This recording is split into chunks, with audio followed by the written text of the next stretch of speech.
정치 거물에 귀국치고는 목소리가 안 들리지 않나. 임팩트가 있었기 위해서는 그간의 본인의 행보에 달려 있지 않았나. 민주당의 내로남불 행각, 조국, 이재명, 송영길 등등으로 이어지는 이와 같은 내로남불 행각, 범죄 행각에 대해서는 이낙연 대표가 어떤 발언을 해왔었는지 실제로 어떤 발언으로 보여주지 않고서는 과연 기대할 게 있나 하는 그런 의문이 드네요. 80년대 이후로 이와 같은 복귀를 걸을 수 있었다는 것은 지금과 같은 뜨뜻미지근한 행보를 역설적으로 설명했지 않나. 그렇죠. 이재명 대표의 지지율을 일단 먹는 것이 가장 쉬운 방법이 아닌가. 본인 바지에 하나 안 묻히려고 하는 그런 거라면 이낙연에게 어떤 앞으로 정치적 미래가 있을까?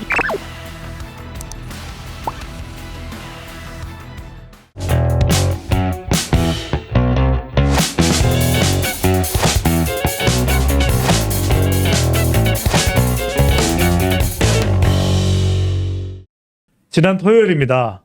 인천국제공항이 떠들썩했죠. 근음하고 또 진지한 목소리가 들릴 줄 알았습니다. 의외로 저는 별로 없더라고요. 그만큼 이낙연 지사가 귀국한 것 치고는 정치 거물에 귀국치고는 너무 좀 목소리가 안 들리지 않나. 저는 좀 반대로 이제부터 여러분 곁을 떠나지 않겠다. 못다한 제 책임을 다하겠다. 이렇게 하고 이제 우리가 흔히들 친 이낙연계 의원이라고 불리시는 윤영찬 의원께서 라디오 방송에 나가셔서 이렇게까지 강한 발언을 하실 줄 몰랐다. 이 두 말씀이 과연 그 좀 강한 말씀인가? 여러분 곁을 떠나지 않겠다. 그러니까 이낙연 전 대표에 가까운 사람들은 강하다고 해도 실제 우리가 듣기에는 강하지 않게 들리네요.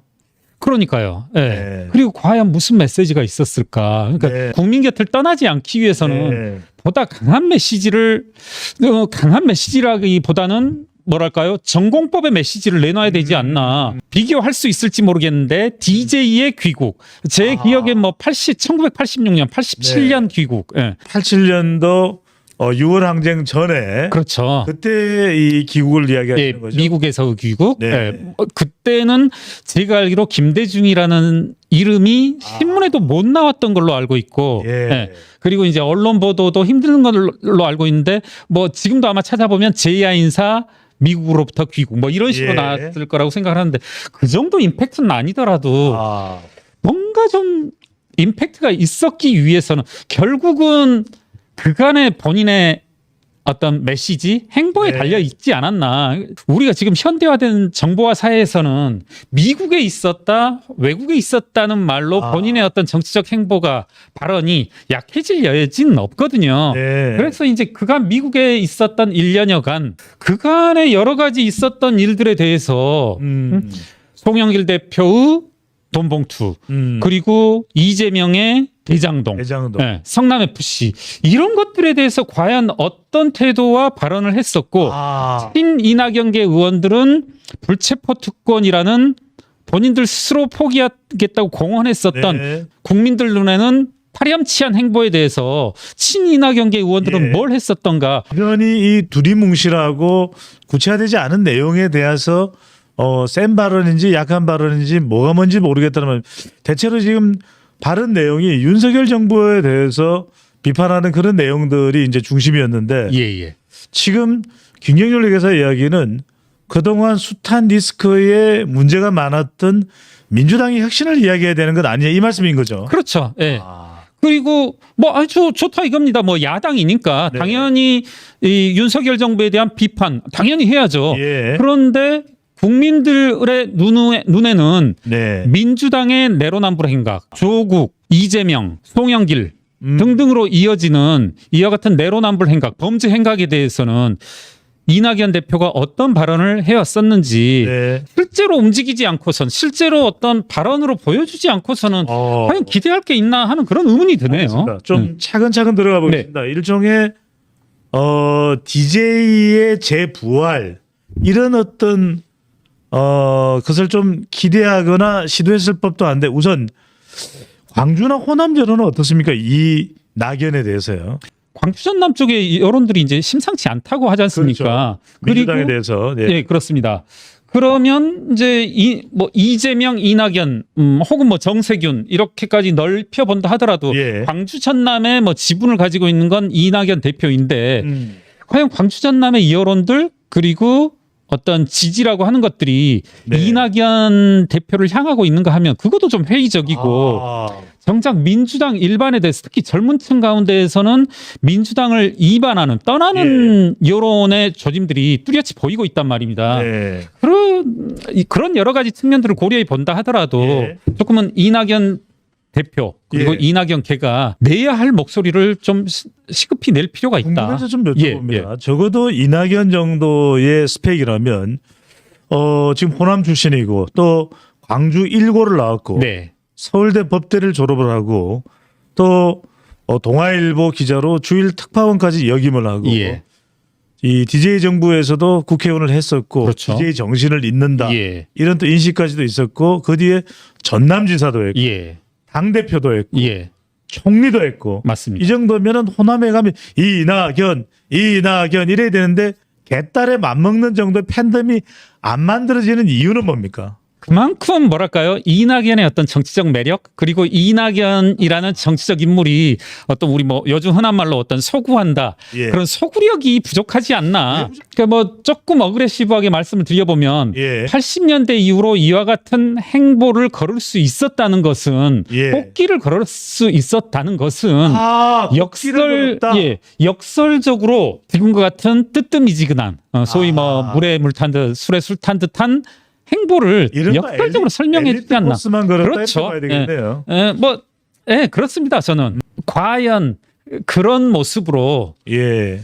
광주 전남 지역에 내지는 나아가서 국민들의 예. 지지를 받을 수 있을까 하면 따지자면 성격은 좀 다릅니다만 윤석열 대통령의 경우에는 서울법대를 졸업했고 검찰총장으로 있으면서 문재인 정부에 대해서 이건 아니다. 조국 전 장관에 대해서도 치받았고 추미애 법무장관에서도 치받았고 이랬던 게 일종의 그렇죠. 지지층들이 만들어지는 동력이 됐는데 예.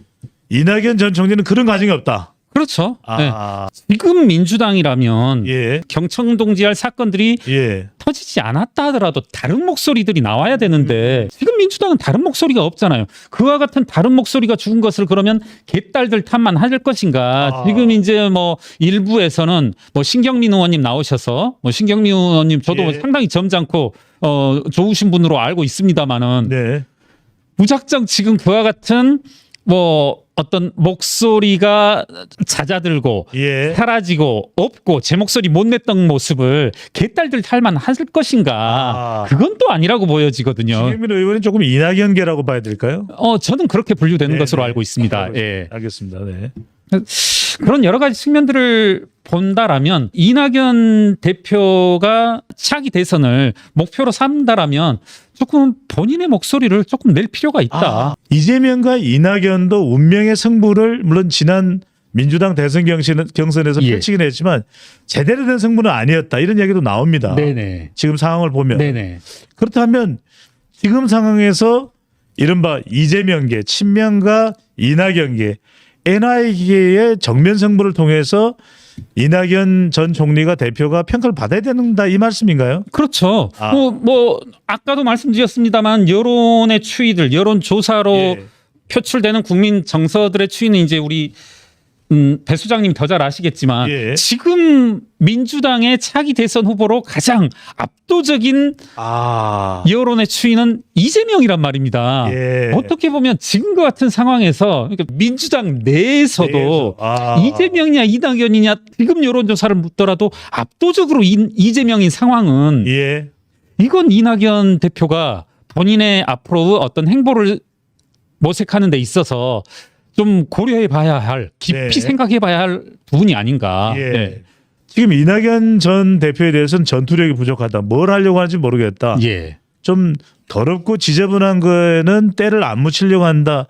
이런 평가가 있다면 어떻게 보십니까? 김경혜에서 볼 때는 윤석열 정부와 한판 승부를 벌이기 전에 네. 2027년 대선 출사표를 세우기 전에 네. 이낙연 전 대표가 이재명 대표와 한판 승부는 불가피하다. 이렇게 보시나요? 그래야 되지 않겠습니까? 네. 그러니까 본인의 어떤 정치적 활로라고 하는 것은 이재명 대표와 싸우는 것이 이재명 대표의 지지율을 일단 먹는 것이 예. 가장 쉬운 방법이 아닌가. 아. 어떻게 보면 그런 쉬운 수단을 두고서도 네네. 본인 말씀하셨지만 본인 바지에 흙 하나 안 묻히려고 하는 그런 네. 거라면 이낙연에게 어떤 앞으로 정치적 미래가 있을까? 자, 이 대목에서 궁금해지는 것은 우리 김경률 회사가 전남 해남이 고향이시기 때문에 전남 해남이 고향인 민주당의 중역 의원이 있습니다. 누굽니까? 박광원 의원. 박광원 예, 그렇네요. 한때 NY계로 불렸습니다. 그죠? 아, 그렇네요. 예. 자, 지금은 이재명 호의 원내 대표를 맡고 있습니다. 예. 자, 박광원 원내 대표 누구를 선택할까요? 자, 민주당 월드컵입니다. 이재명입니까? 이낙연입니까? 결국엔 이낙연 전 지사를 선택하지 않을까. 좀 둘이 보면 스타일 비슷한 것 같아요. 비슷하네요. 예. 좋게 말하면 점잖고 나쁘게 말하면 칼에 날이 없는 예, 예. 예, 그런 느낌. 지금 이낙연 전 대표가 귀국했지만 이재명 대표 만났나요? 안 만났나요? 아직 안 만난 걸로 안 알고 있습니다. 만났죠. 예. 이것도 특이합니다. 왜냐하면 적어도 당을 걱정해서 귀국을 했다면 당 대표를 만날 법도 한데 안 만나는 이유는 뭘까요? 이제 이 이전부터 예. 이낙연 대표 스스로도 네. 이재명과 좀 뭐랄까요? 이 구분하는 그런 건 보입니다. 예, 예. 이렇게 뭐 여러 가지 범죄 혐의가 있는 이재명과는 좀 어울리지 않겠다. 그런 느낌? 예, 그런 건 보이더라고요. 그러면 이른바 이재명 대표 체제에서 뭐 고문을 맡거나 아니면 원로 역할을 자처하거나 이럴 가능성은 크지 않다. 당 그렇게 내에서 봐야 될까요? 그렇게 움직이기는 쉽지 않을 것 같습니다. 본인 스스로도 지금 뭐 강연 정치 이런 말들을 하고 있는 거 보면 네. 뭐 전국을 순회하시면서 네. 뭐 앞으로 뭐 강연 행보, 강연 정치를 할 이른바 것으로 뭐 보이는데요. 외곽대기라고 봐야 될까요? 그래야 돼. 그렇게 보여집니다. 예. 네.